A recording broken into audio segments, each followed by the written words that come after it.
Bem-vindos às Dream Talks, um podcast para todos aqueles que se interessam pelo desenvolvimento de crianças e jovens e querem viver a sua parentalidade em pleno. Um espaço para partilhas e conversas simples que espero que vos ajudem no vosso dia-a-dia.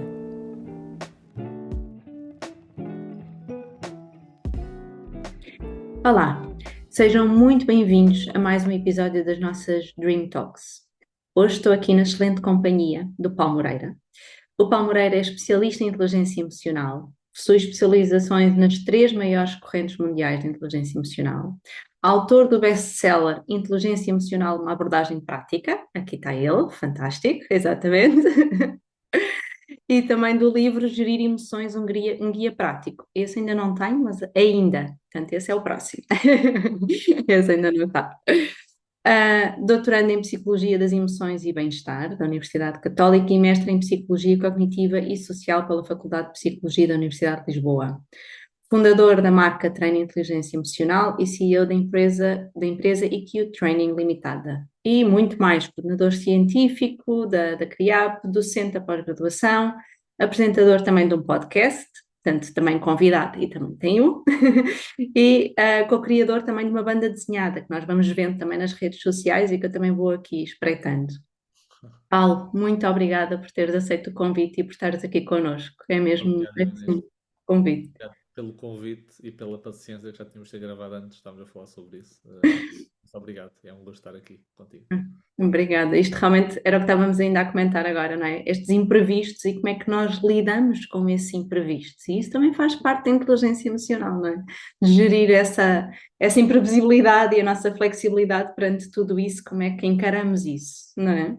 Completamente. Aliás, e tocaste num tópico importante que é quanto mais imprevisível for, e se tiver um significado para nós, a questão de nós queremos fazer algo numa situação que depois torna-se imprevisível, mais intensa tende a ser a emoção. Ou seja, porque nós quando já antecipamos as coisas, temos as certezas, temos o controle sobre a situação, a emoção não tende a ser tão intensa. Agora, a percepção de falta de controle e a percepção de ambiguidade, aí sim é que o stress entra em cena muitas vezes e nós temos que estar capazes de lidar com essa situação. É muito como aquela ideia do marinheiro, não? O marinheiro em água, em mares calmos, não é?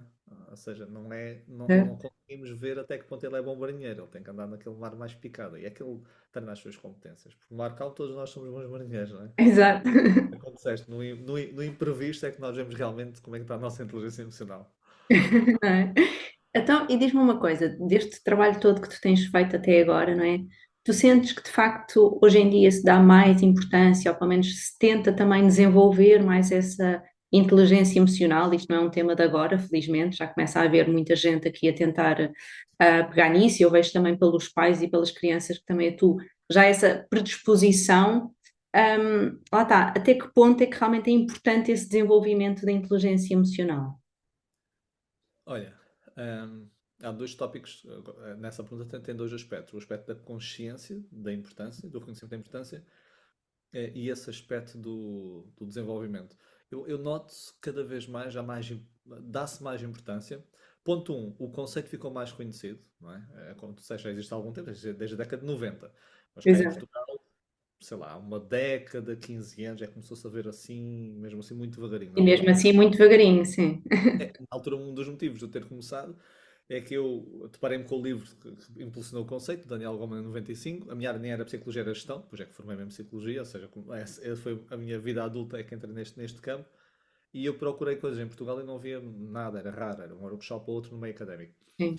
E eu, quando comecei a dar workshops, eu lembro da primeira vez, as primeiras vezes de workshops, está há cerca de 10, 12 anos, não, 11 anos, eu perguntava sempre: quem é que daqui já ouviu falar sobre este conceito? E eu tinha sempre salas, workshops, eram à volta de 40 a 50 pessoas. E consistentemente, no primeiro e segundo ano, houve uma ou duas pessoas que levantavam o seu braço. Eu até ficava Um curioso. bocadinho medo, não? Quase. Não, eu perguntava quem é que conhecia este conceito, quem é que sabe alguma coisa. Só uma ou duas pessoas, era raro mais do que isso levantar o braço. Tanto que eu perguntava, então, mas então, e porquê é que se inscreveram? Pois, achei curioso e o nome, não sei o quê, e emoções, mas ninguém sabia o que era. Hoje, eu, quando faço a pergunta, é rara a pessoa que não levanta o braço. Bem, Ok, isso é eu bom. costumo perguntar de 1 a 10 como é que vocês medem o vosso conhecimento, aí já temos muitos 2, 3, 4. Ou seja, não é Sim. que a pessoa saiba muito, mas o nome já se sabe. Então, primeiro, há mais consciência do nome. Isto é importante. Segundo, eu acho que há mais consciência da importância da temática das emoções. Acho que já não é aquele bicho-papão ou aquela coisa muito esotérica, quando se fala esoterismo, ligado ao miticismo, etc. Sim, Não, sim. já se olha de forma mais objetiva, olha de forma mais concreta e mais Científica também, não pessoal. é? Lá está, já não é uma coisa abstrata que ninguém sabe muito bem o que é, já há bases também para se. Não é? Aliás, até a década de 90 havia muito poucos estudos sobre a área das emoções, até porque muitos autores colocavam aquilo como, quase como ruído, ou seja, deixa-me tentar Sim. filtrar isto para nas minhas análises considerar isso. Agora já se olha e já se estuda cada vez mais o campo das emoções. Aliás, estavas a dizer, sou doutorando, estava-te a falar antes, não é? Uhum. Doutoramento em Psicologia das Emoções e Bem-Estar, e este doutoramento, o Psicologia das Emoções e Bem-Estar, é o primeiro europeu, ou seja, abriu o ano passado pela primeira vez, ou seja, não havia nenhum específico nesta área. Logicamente podia tocar nessa área, podias investigar nessa área, mas específico. Uhum. Cada vez mais fala-se neste tópico através de várias vertentes, isso é muito bom, eu noto. Agora, o falar e o ter consciência, falta o outro passo muito importante, não é? Que é Exato, realmente exato. treinar, Como é incorporar, que isto aprender. se traduz na prática, não é? Como é que tu começas a ver realmente as pessoas a pôr isto em prática no seu dia a dia? Será que isso realmente, tu, Catão, também lidas tanto com empresas e tudo isso, não é? Eu é mais na vertente dos pais e das crianças, mas isto depois é ok, é muito bonito, fica, está aqui o conceito, até já sei o que é, e depois, não é? Um, e que há a grande diferença entre conhecer o conceito de inteligência emocional e ser emocionalmente inteligente. Não é? Exato. E este Bem, conceito é com a prática, é como tu disseste, é incorporar, é a mesma coisa que a nutrição ou o desporto. Todos nós sabemos que é muito bom, mas fazemos. Se nós não fizermos, não recolhemos os benefícios. E eu noto que o que acontece muito agora, muito, há algumas empresas, eu vejo muitos decisores a pedir este tipo de formação, mas porque acham que é importante para terceiros, ou seja, mas não têm sim. autoconsciência. Eu tenho coisas como ligam-me a dizer assim, Paulo, pá, tem aqui umas pessoas que precisam mesmo disso, pá, estes são uma cambada de não sei do quem, etc. Também não acontece muito, mas às vezes acontece e eu tento sempre integrar essas pessoas na própria formação. Exato. Ou seja, fala-se, mas eu acho que o até que precisa e depois para colocar em prática no dia a dia eu vejo muita dificuldade e dificuldade válida, isto falando das empresas, porque imagina, tu para treinar isto tens de ter algum tipo de recorrência. Não pode Uhum. ser chamado one shot, em que estás lá, entregas uma formação e rezas a ver se cola alguma coisa.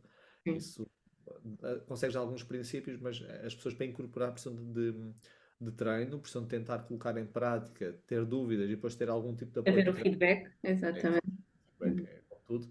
E por causa de budget, não é? De orçamento, por causa de alocar as pessoas para tempos de formação e não estão a fazer então a sua tarefa, Uhum. considerando que há outras áreas formativas que têm que intervir, é tudo válido e isso faz com que muitas vezes este tipo de programas faz-se mais, hoje trabalha ainda muito mais em empresas, mas continua a ser muito localizado temporalmente. Ali um workshop ou duas sessões, algumas empresas lá vão às Sim. quatro sessões, mas é Sim. muito raro passar mais do que isso. E para pôr Eu, mesmo em eu- eu prática. ainda agora, exatamente por causa daquilo que estavas a dizer, estava-te a dizer, não é? Estava num colégio a ver exatamente a formação para professores e tudo, e eu dizia, não, mas isto devia ser uma coisa mais continuada, porque só uma sessão, ok, é muito giro, eles saem de lá muito animados, e depois, não é?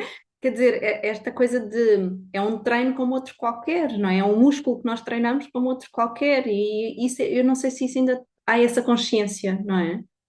Sim, eu acho é isso.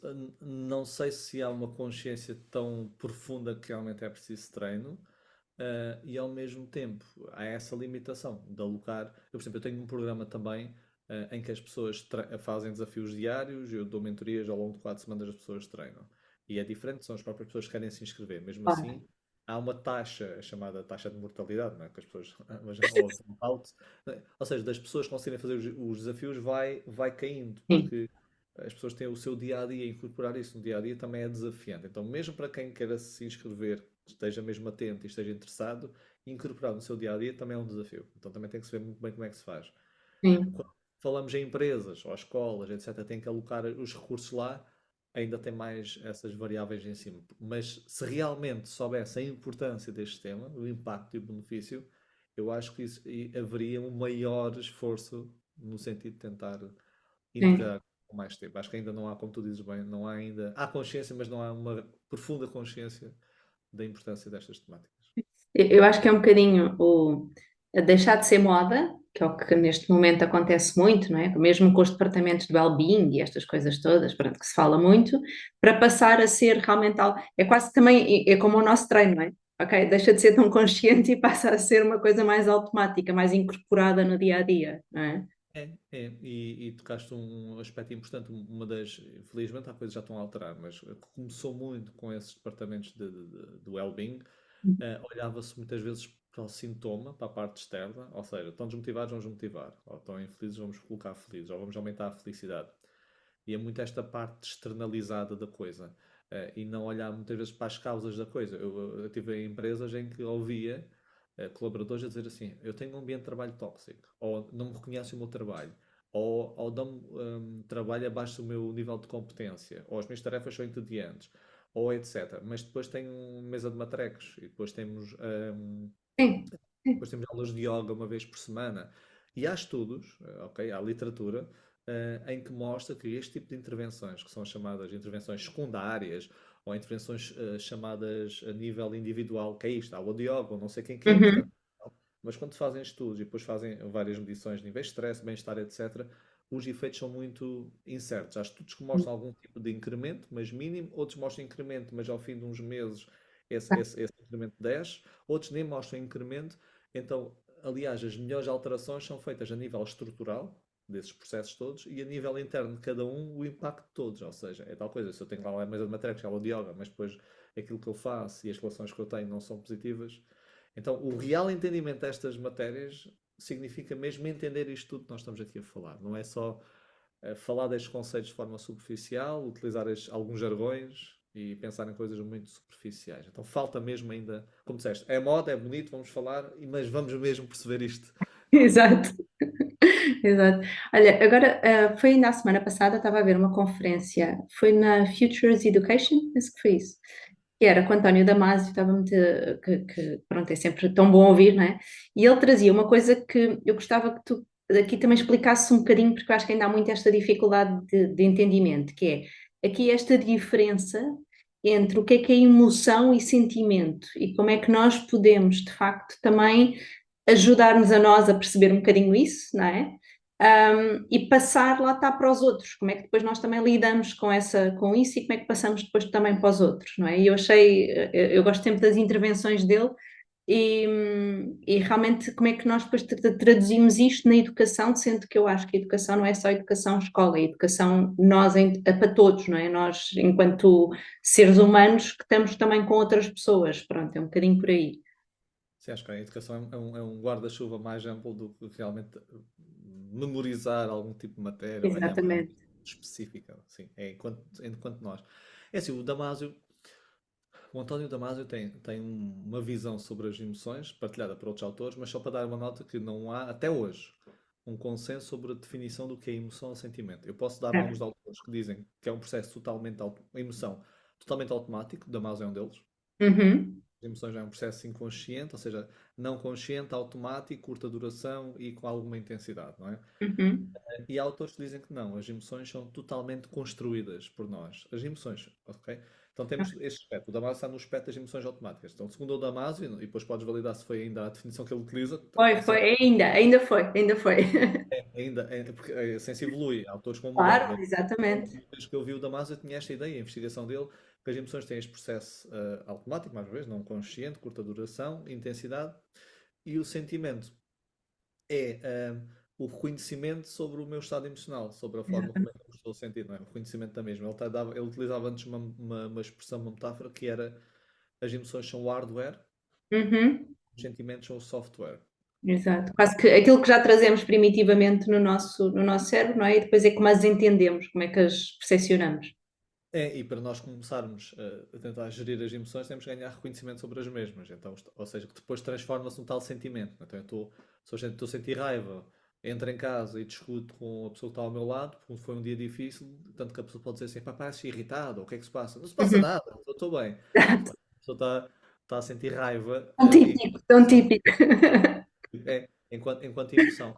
Enquanto sentimento, é o reconhecimento desse mesmo estado. Uhum.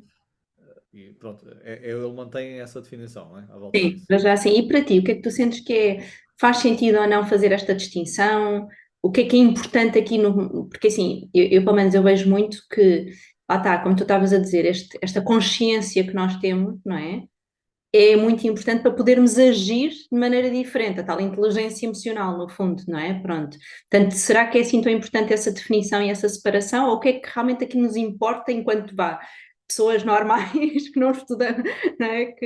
O que é que nós podemos aqui trazer de facto de acréscimo? O que é que as pessoas realmente podem aqui trazer? É isso mesmo. Olha, vou-te dizer, eu quando leio os artigos de Damasio, ou já me leio há algum tempo os dele, mas os livros dele, ele tem muito essa, temos de distinguir isto bem, isto é importante de ser distinguido. Mas é importante a nível de investigação, faz todo sentido. Sim, sim. Conseguir medir, investigar e tal. Agora, como tu disseste, no nosso dia-a-dia, sinceramente, eu até nas minhas formações digo sempre, olha, Paulo, isto é emoção ou sentimento? E eu até os brinco, será que é estado de humor?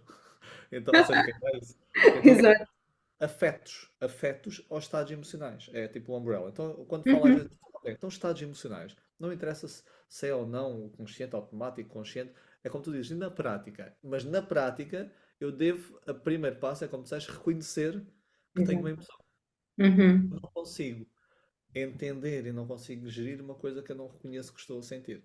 Exato. E é muito importante fazer o reconhecimento correto da emoção, porque existe um conceito que é chamado granularidade emocional, e a granularidade emocional é um conceito novo, vamos dizer novo, porque há uma década no máximo, que Uhum. mostra que o que é este conceito, em primeiro lugar? É a capacidade de diferenciar as nuances das emoções. Ou Ok. seja, será que eu estou ansioso ou apreensivo? Uhum. Quase Será um que eu bocadinho uma literacia emocional, é isso? Ótimo, literacia emocional. Estou Uhum. arrependido ou sinto culpa? É vergonha? São nuances. E isso é muito importante porque cada emoção dá-nos uma informação diferente, por algum motivo ela surge de forma diferente e tem uma tendência de ação diferente e uma função diferente. E os estudos mostram que as pessoas têm maior granularidade emocional, ou podemos dizer literacia emocional, também gosto muito dessa expressão, têm vários resultados, desde psicológicos, emocionais, comportamentais mais positivos do que aquelas que no dia a dia só dizem sinto-me bem, sinto-me Sim, mal. sim. Triste e irritado. Tem ali 3 ou 4 ou 5 emoções para utilizar. Aquelas que utilizam tipo 20 emoções, etc. Mais do que isso, têm um bem-estar. Então é preciso eu reconhecer, ou seja, fazendo esta ponta, eu reconhecer a minha emoção e reconhecer com precisão. É chamada precisão Uhum. emocional, que é, ok, estou a sentir-me desconfortável, vamos supor. Há um desconforto aqui, mas que desconforto é este? Mais uma vez é a ansiedade, é a preocupação, é arrependimento. O reconhecimento correto da emoção é muito importante para depois passar para o segundo espectro, que é o entender. Ok, se eu estou ansioso, significa isto. Se eu Uhum. estou preocupado, significa aquilo. Entender. E depois entender, para gerir. Porque se eu não consigo entender as causas, e esse exemplo que eu dei das empresas é um desses, se eu não Sim. consigo entender as causas, eu só vou gerir sintomas. Uhum.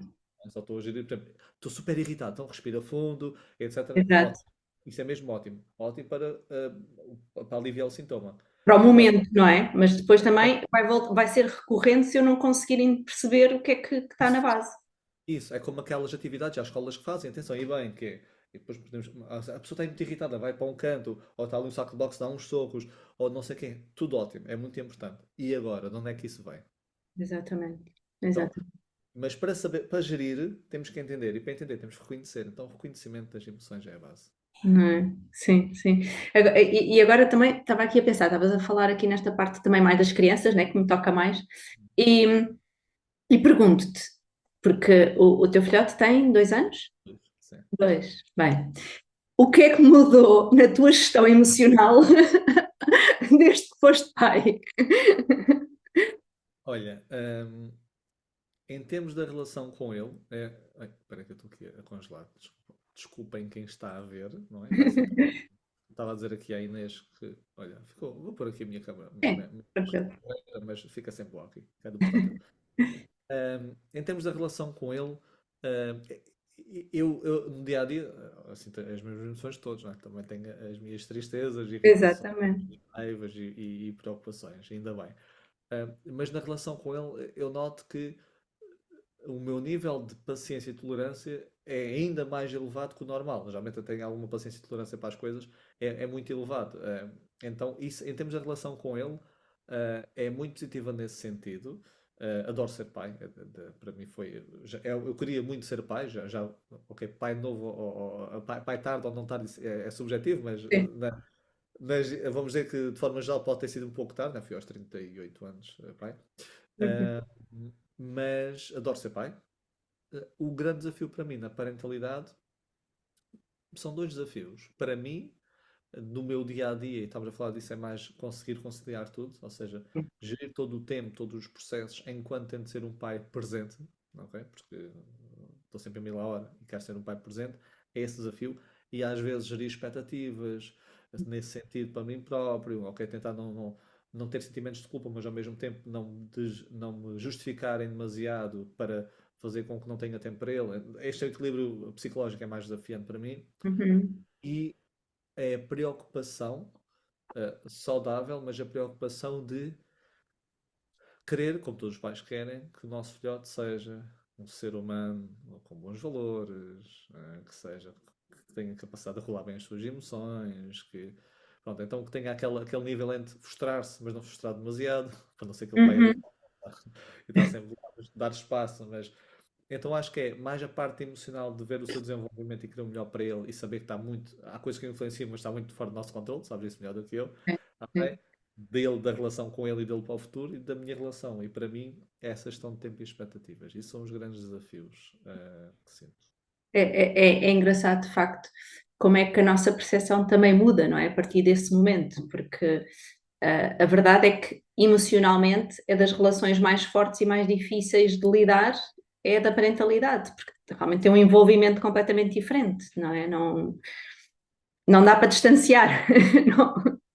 E ainda bem, não é? Às vezes, psicologicamente, naqueles momentos dos tantrums, etc., para também te dares a ti permissão de, ou não achares que é propósito, não, às vezes já está a fazer propósito, se calhar não sei o quê, distanciar, ter essa capacidade, mas é muito estratégico no momento, é como tu dizes, porque no dia a dia não fazes este distanciamento, nem deves também, porque não é, estás envolvido emocionalmente também, teu lado vem o mal, mas é um grande desafio nesse sentido, mas eu sei que não tive ainda, a meu ver, logicamente, os grandes desafios que irão vir por aí adentro, ok? Mas atualmente são os meus desafios, não é? Exato, exato.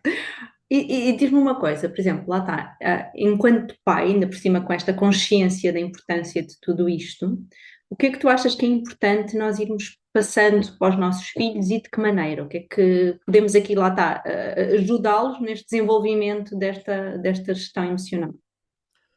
Olha, todo o meu trabalho e experiência académica e profissional é no âmbito dos adultos.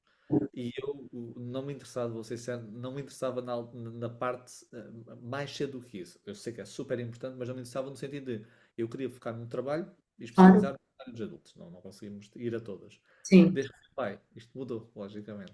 Então, exato. mudou a minha visão. Estou a ler muito sobre estas idades. Agora, na idade que ele tem, muito pouco há para fazer. Há no sentido de, quando ele fica frustrado, tentar aos poucos, ele já vai entendendo as coisas, estar lá com ele, então ajudá-lo a regular. Acho que é muito importante Regular, não é?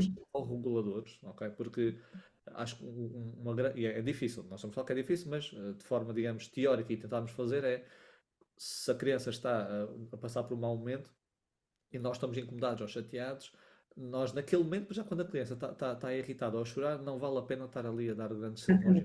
A criança não ouve, é como nós, não vale a pena. Não deves fazer isto, não. Naquele momento é a criança regular-se, para depois sim podemos ter uma conversa dentro dos termos dela para ela conseguir entender. Acho que é muito importante e nós corregularmos, nós tentarmos não ficarmos inundados com a mesma emoção ou similar, porque senão não somos capazes nem de regular a nós, quanto mais o nosso filho. Então é Claro. muito importante nestas idades eu acho trabalhar mais em nós. Quer dizer, todas as idades mais em nós, não é? Exato. Passa muito por nós. Não tanto na criança, mas em nós. Em termos de Até literacia porque eu acho que tu aí tocas numa coisa muito importante que é o que eu farto de me dizer também aos pais. Assim, nós podemos ter as maiores teorias, sabermos de trás para a frente o que é preciso fazer, o que for. Se não formos o exemplo, se não formos congruentes com aquilo que estamos a dizer, não passa, por mais que a gente queira, não é? Não, não vale a pena dizer tens que te controlar e estar a dizer isto aos gritos. Quer dizer, Aliás, porque as crianças, basta ver, para já, nós temos, se a criança, temos que saber isto, e acredito que quem te acompanha saiba isto, Se as crianças não têm ainda desenvolvido a estrutura cerebral que permite regular as emoções, não é? Ou seja, está em desenvolvimento e fica só amadurecido lá a partir dos 20 anos, sensivelmente, não é? Até então não está completo, é sempre esta ideia. Se eu sou o adulto e tenho esta parte totalmente formada e não consigo regular a minha emoção, como é que eu espero que a criança não tenha? Não dá. Eu tenho que ter. E nós temos esta consciência já nos ajuda a regular. Porque tiramos, ok, realmente, coitada. Então é como tu disseste, primeiro é nós, temos esta consciência, e depois as crianças aprendem, grande parte ao início, nós ainda fazemos isso, mas ao início a grande aprendizagem é modelagem. Exatamente. É modelagem. É assim que elas fazem, ela repetir, ver padrões. Então é como tu dizes muito bem, tens de acalmar!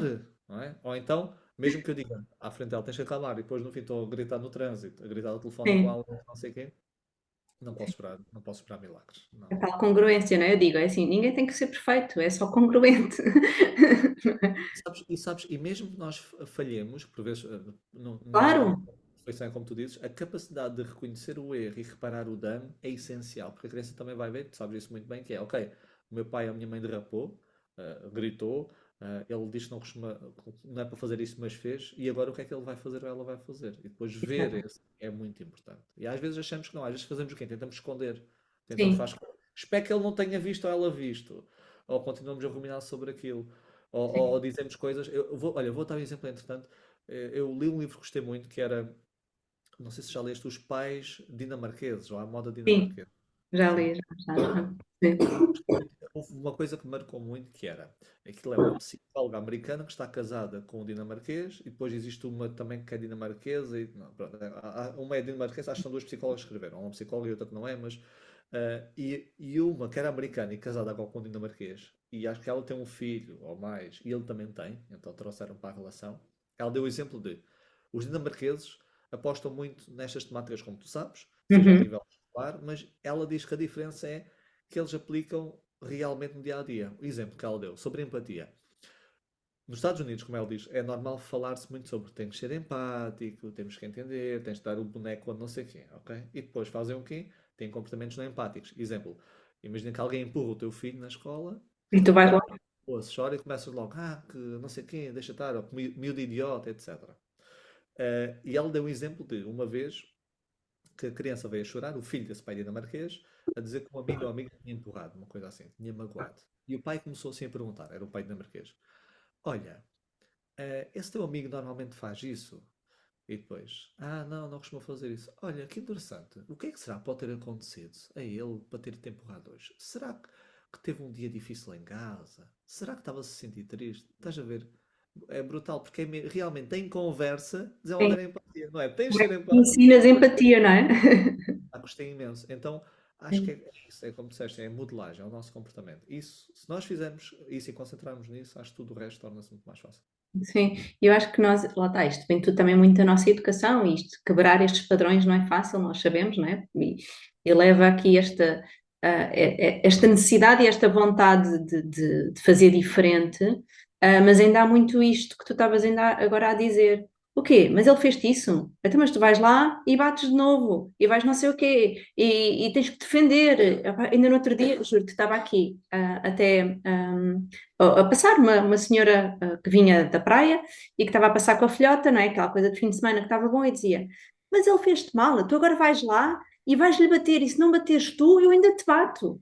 E portanto, há muito esta ideia do eu e de como é que eu vou conseguir aqui quase, não há. Fica difícil de passar isto para o coletivo e de que realmente como é que podemos não gerar reação atrás de reação, não é? E perceber que eu posso ser agente também de mudança em vez de perpetuar um comportamento. É isso mesmo, e tu não sabes a origem, tu estás a dizer é isso, ou seja, combate dor com dor, por exemplo, ou físico com físico, tens de devolver na mesma moeda. E há essas expressões. Eu ouço expressões como fico já ouvi de outros pais, o meu filho seja bully do que seja vítima de bullying. Sim, sim, Há sim. essas duas opções. Parece que o mundo. Ok, se Não é? houvesse duas opções, logicamente, não é logicamente, depende do nível de bullying que é, que isso vai impactar outras pessoas. Mesmo assim tínhamos que ver, mas se houvesse duas opções é diferente. Mas não há duas opções. Parece que há quem é mais confortável. Às vezes crianças são mais. Pelo menos não é vítima de bullying, não é pelo menos. Vamos trabalhar nisso. E é como disseste muito bem. Olha, vou dar um exemplo. Eles com 2 anos, e são grande parte na turma dele, na creche são 3 meninas e 8 ou 9 meninos. Então é uma turma mais bélica, não é? Então há mais esse tipo de comportamentos. Imagina, o meu filhote há dias chegou a casa e tinha aqui o lábio aqui que inchou, Uhum. ou não sei quem. E às vezes dizem, e o Pedro pôs a mão não sei quem assim. Acho que foi uma brincadeira que eu comecei a fazer, fez assim, magoou um menino.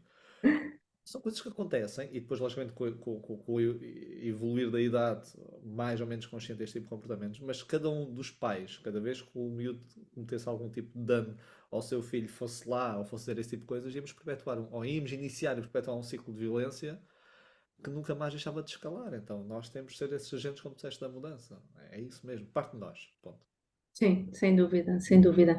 E assim, eu vejo já, e tu se calhar agora com este contacto também mais até do teu filho, percebes também nas escolas, que começa a haver, lá está, muito mais esta consciência e o trazer estes programas de gestão emocional e tudo isso, mas pelo menos o que eu sinto acontece muito num pré-escolar, ainda há esse tempo, há essa vontade e disponibilidade e tudo isso, e depois de repente, coitadas das crianças, entram para um primeiro ciclo e parece que desaparece tudo.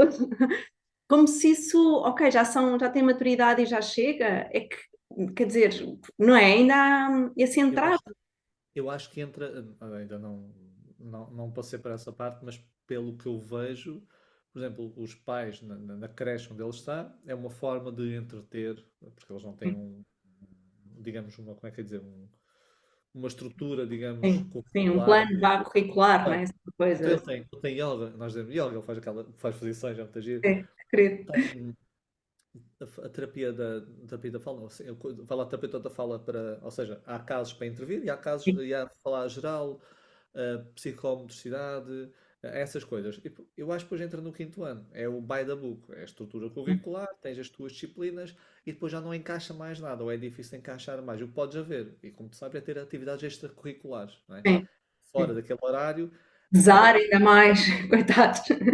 os pesa. E depois também tens pais, como tu sabes, que querem que os filhos sejam bons em Sim, é tudo, tudo. ou quase algum receio, ou que querem quase que o filho seja uma extensão do que eles não foram, ou alguma coisa. E depois fazem o quê? Têm três e quatro atividades ao mesmo tempo e os meus não têm tempo para brincar, sequer, nem para processar essas atividades que tiveram. Estão sempre a correr. Isso também não é muito positivo. Então acho que sim, é como tu disseste, acho que não é essa consciência, porque também acho que já entretemos os miúdos, agora vamos lá começar a estudar. Exato, vamos lá à parte séria da coisa, não é?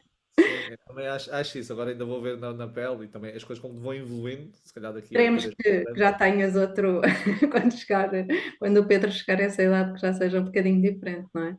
Mas o que é que tu achas? Porque assim, eu acho que realmente a escola aqui precisava de uma revolução muito grande, pronto, principalmente pelo reconhecimento da atividade de professor, que eu acho que é fundamental, mas não indo aqui essa parte, vá, mais política da coisa, não é? Ou mais administrativa da coisa, o que é que tu achas que em termos de currículo seria importante introduzir, por exemplo, para as crianças nesta parte da inteligência emocional? O que é que seria aqui, o que é que nós poderíamos aqui dar? Estás a falar de faixa etária? Imagina que é exatamente o primeiro ciclo, ok, dos 5 6 anos, aqui, lá está, quando acaba esta parte da brincadeira, o que é que nós poderíamos dar aqui? Eu acho que seria muito. Pois já temos que adequar sempre. Pronto, a base é essa, adequar. A Claro, literacia emocional é diferente. Não vou com 5 6 anos estar a fazer nuances entre a desilusão, por exemplo, e arrependimento, e culpa, e vergonha, etc. Ou seja, claro, são emoções mais gerais. Mas eu acho que começa por aprender esse reconhecimento das emoções, ponto final, começar a desenvolver essa literacia emocional. Eu acho que colocar a importância do dia a dia, porque as crianças nessa idade são curiosas, mas no seu dia a dia coisas tenham acontecido, eu pensaria algo mais como, quase como faço em empresas, imagina, mas para as crianças, em que ao fim de uma semana tentamos, peça situações que tenham acontecido. Imagina, estamos a trabalhar o stress, a gestão de conflitos, e trazemos para cima da mesa e trabalhamos as mesmas, com coisas reais. Eu acho que era muito interessante ter uma estrutura base em desenvolvermos estas competências de autoconsciência, gerir as emoções, através de exercícios de respiração, coisas simples, não é? Reestruturações cognitivas nessa idade, não é? Coisas claro, simples. E depois na prática, porque esta prática, quando nós estamos a falar, depois com a idade consegue aplicar na prática, para não ficar só na teoria. Então foi isso. exatamente. Dia a dia, ao fim de uma semana, vamos focar uma vez por semana se reuniam, ou duas vezes por semana, trazer coisinhas que tinham acontecido, sentiram-se tristes, ou sentiram-se irritadas, etc. E depois trabalhar à volta dessas situações e também um segundo passo era ter uma forma quase de desafios, não é? que elas pudessem incorporar as suas aprendizagens no dia a dia. Então era aprendizagem no dia a dia, feedback do que aconteceu quando nós fomos às empresas e ao Uhum. mesmo tempo outras coisas que aconteceram, como é que trabalhávamos sobre elas. E eu veria muito, eu estou-me a espelhar muito como faço nas empresas, mas Claro, veria claro. mesmo nas crianças. Acho que poderia. Ó, Paulo, isso era tão fantástico que daqui a uns anos tu nas empresas as coisas eram muito mais fáceis, já tinhas aqui o trabalho Eu me fácil. chamavam, estava, olha, Paulo, não é preciso que está. As pessoas são super emocionalmente inteligentes. Não, mas é mais fácil. É como tu dizes, é mais. E tem que ser.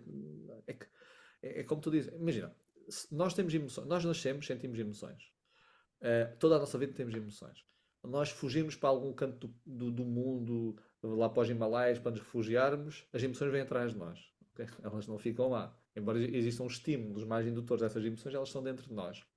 E as emoções são a única coisa que acompanha a nossa vida inteira. Ou seja, todas as pessoas que nós temos à nossa volta vão e vêm. Não é? Os nossos filhos, quem tem filhos aparecem depois. Os nossos pais, em princípio, segundo as leis da vida, vão partir e nós vamos continuar cá.